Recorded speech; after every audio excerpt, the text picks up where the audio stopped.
جناب علی محمد خان صاحب. بہت شکریہ جناب ڈپٹی اسپیکر صاحب. بسم اللہ الرحمن الرحیم. اللہم صلی علی محمد وعلی آلہ وصحبہ وسلم. کچھ اشعار ہیں میرے ٹوٹے پوٹے، سیاسی تحریکوں کا حصہ بن کے کچھ نہ کچھ ذہن میں آ ہی جاتا ہے، خاص کر جب آپ جیل کاٹ کے نکلتے ہیں. یہ جمہوریت کا بازار ہے صاحب، یہ جمہوریت کا بازار ہے صاحب. یہاں ضمیر بکتے ہیں، یہاں اصول بکتے ہیں.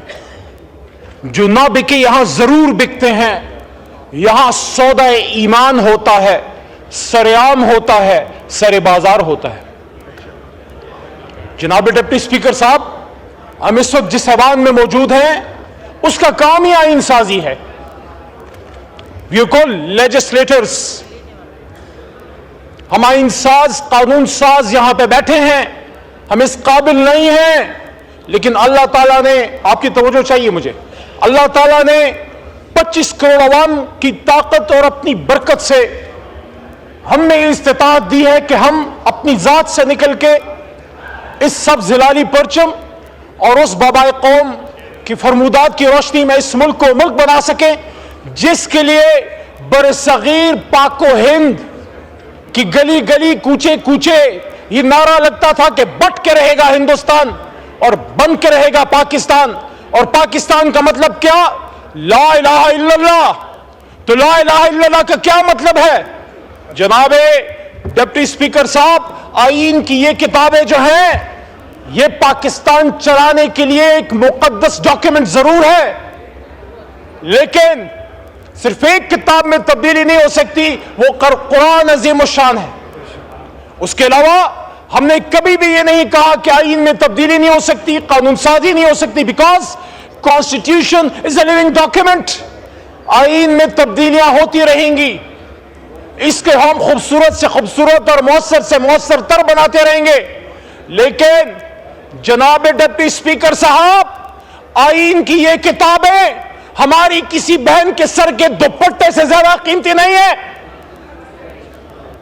میں اپریشیٹ کرتا ہوں ملتان سے ہمارے ایک بھائی ایم این اے صاحب گیلانی صاحب کے برخوردار موسیٰ بھائی تھے شاید کل، انہوں نے سپورٹ کی وہ بات کہ اگر، اور میں آج اس ایوان کے سامنے یہ بات رکھتا ہوں کہ اگر خواتین کو اٹھا کے، خواتین کو اغوا کر کے بچوں کے سینوں سے پلاسوں کے ذریعے گوشت نوچ کے اور ان کی آوازیں ان کی ماں کو سنا کے آپ نے قانون سازی کرنی ہے، شرم کا مقام ہوگا. جناب ڈپٹی اسپیکر صاحب، میں نہیں چاہتا تھا میں نام لوں، لیکن تاریخ کی درستگی کے لیے ضروری ہے.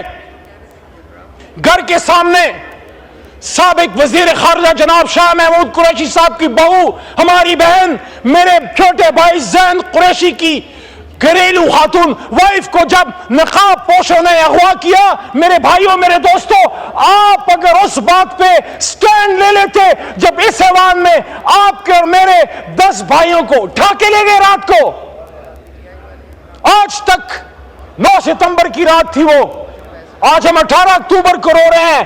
جناب سابق وزیر اعظم صاحب، راجہ صاحب، بے نظیر صاحبہ کی شہادت صرف آپ کا نقصان نہیں، ہم سب پوری قوم کا نقصان تھا. لیکن آج جب ہم بے نظیر کی شہادت کی بات کرتے ہیں، آپ مجھے بتائیے اس ایوان کے اندر سے جب آپ کے ایم این ایز کو نقاب پوش اٹھا کے لے گئے تو ڈیفنس کیس چل رہا تھا. میرے استاد محترم جو شہید ہو گئے، لطیف افریدی لالا، جو پختونوں کی شان تھے، اس بھٹو ریفرنس کیس میں وہ امائکس تھے اور میں ان کے ساتھ 2011 سے سپریم کورٹ آتا تھا. بھٹو صاحب کے اس کیس میں میں ان کے ساتھ وہاں سپریم کورٹ میں آتا تھا. ہمارے سامنے وہ کیس چلا لیکن پھر نہیں پورا ہو سکا.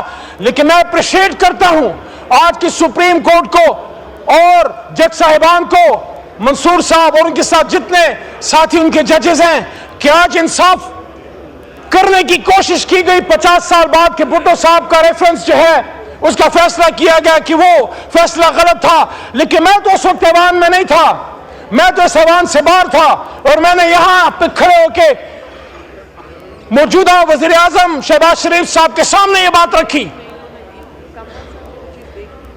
کہ جب سابق وزیر اعظم جناب عمران خان صاحب پہ جانی حملہ وزیر آباد میں ہوا، آپ کا سیاسی اختلاف ہوگا لیکن کیا آپ کا فرض نہیں تھا بطور وزیر اعظم پاکستان کہ بہت ہو گیا، لیاقت علی خان صاحب، بھٹو صاحب، بے نظیر صاحبہ اور بہت سے، ہم یہ نہیں ہونے دیں گے اور وزیر اعظم کو شہید نہیں ہونے دیں گے۔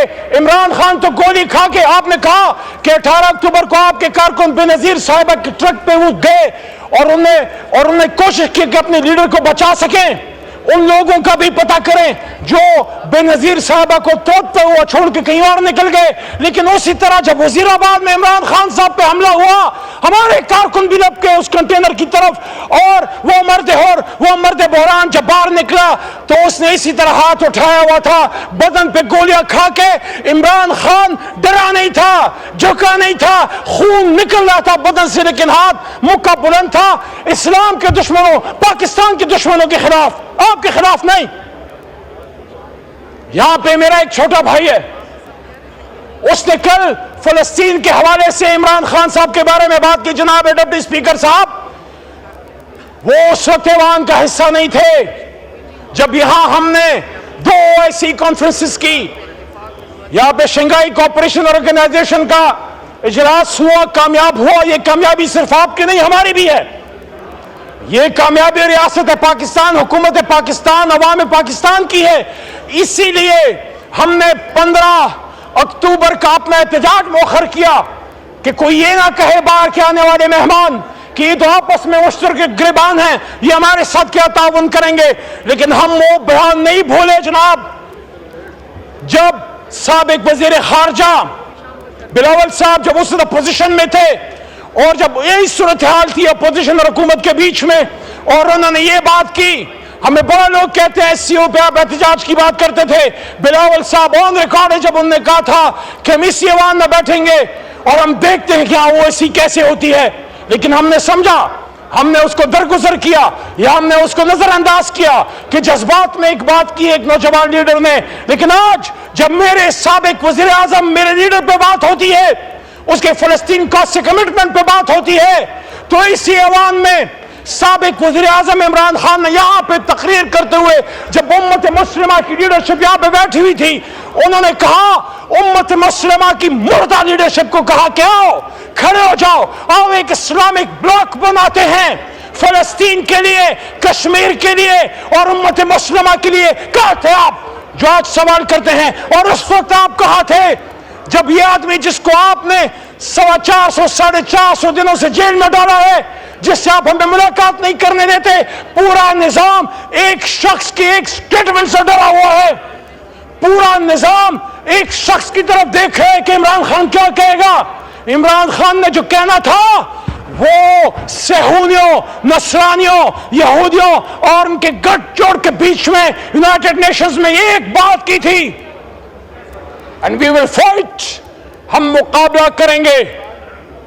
اور یہ بات بنی گالا عمران خان صاحب کو میں نے جناب ڈپٹی اسپیکر صاحب 2022 میں رژیم چینج کے بعد کی کہ خان صاحب یہ بات ٹھیک ہے کہ آزاد خارجہ پالیسی، روس سے تعلقات اور ایبسولوٹلی ناٹ بڑی وجوہات ہیں آپ کی حکومت ختم کرنے کی، لیکن میرے خیال میں سب سے جو بڑی وجہ ہے وہ یہ ہے کہ جب آپ نے صہیونیوں، اسرائیل کے زرخریدوں کے بیچ میں یونائٹڈ نیشنز میں امت مسلمہ کو کھٹا کرنے اور یا نعبد و یا نستعین اور مدنی ریاست کی بات کی، تو اس وقت ان کے کان کھڑے ہو گئے کہ اس آدمی کو ویسے ہی مثال بنانا ہے۔ جب امت مسلمہ سے کوئی لیڈر کھڑا ہوتا ہے، یہ آپ کا میرا مشترکہ درد ہے میرے بھائیوں اور بہنوں، یہ آپ کا میرا مشترکہ درد ہے۔ جب کبھی انور سادات کھڑا ہوا، کرنل قذافی کھڑا ہوا، صدام حسین جب تک امریکہ کے ساتھ تھا ٹھیک تھا، لیکن جب کھڑا ہوا اس کو فارغ کر دیا، قذافی کو فارغ کر دیا۔ شاہ فیصل شہید نے جب تیل بند کیا عرب اسرائیل جنگ میں، جب اس نے فلسطینیوں کا ساتھ دیا، اس کو کس سے مروایا؟ شہید کر دیا۔ صدام حسین کو بڑی عید کے دن پھانسی دینا ایک میسج تھا امت مسلمہ کو۔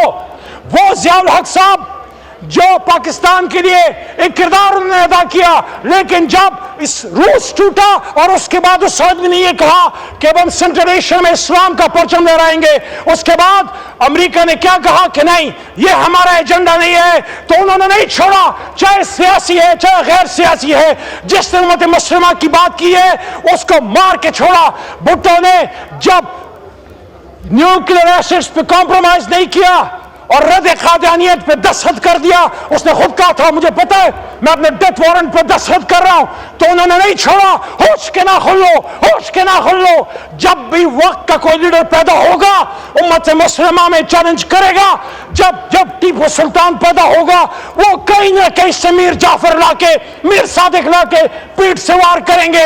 یہی عمران خان کے ساتھ ہوا، لیکن وہ خوش قسمت ہے اللہ نے اس کی زندگی لکھی تھی، ورنہ وزیر آباد میں ملک کے دشمن، اسلام کے دشمن، پاکستان کے دشمن اپنا کام کر گئے تھے۔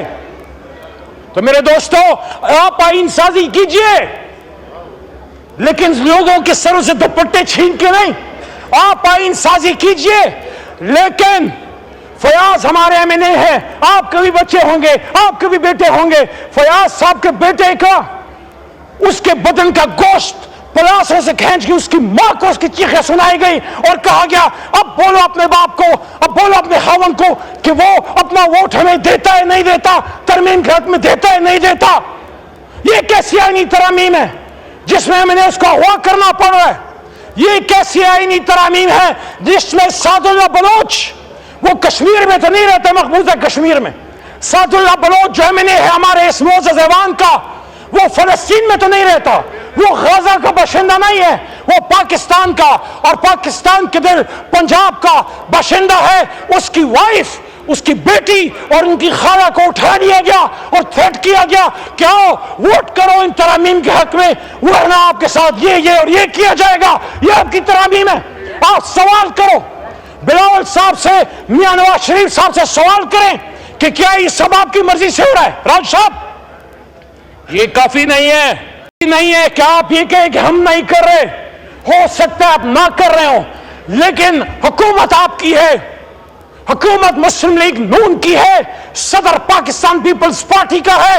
بڑا عجیب لگتا ہے آئین بنانے والی جماعت جو اپنے آپ کو آئین بنانے کی دعوے دار کہتی ہے اور ووٹ کو عزت دو کے نمبردار مسلم لیگ نون، آپ کے دور میں آئین کے ساتھ، بنیادی انسانی حقوق کے ساتھ یہ کھلواڑ ہو رہا ہے۔ آپ مجھے بتائیں کیا آپ پاکستان کی تاریخ کے سامنے سرخرو ہوں گے آج جو سپریم کورٹ پہ حملہ ہے، آج جو جناب ڈپٹی اسپیکر صاحب توجہ کیجئے، آج جو چیف جسٹس آف پاکستان پہ حملہ ہے، یہ تو وہی چیف جسٹس کی کرسی ہے۔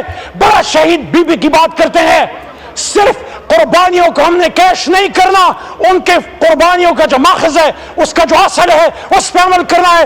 شہید بی بی نے اپنی شہادت سے پہلے کہا تھا اپنے چیف جسٹس کے گھر پہ پاکستان کا جھنڈا لہراؤں گی۔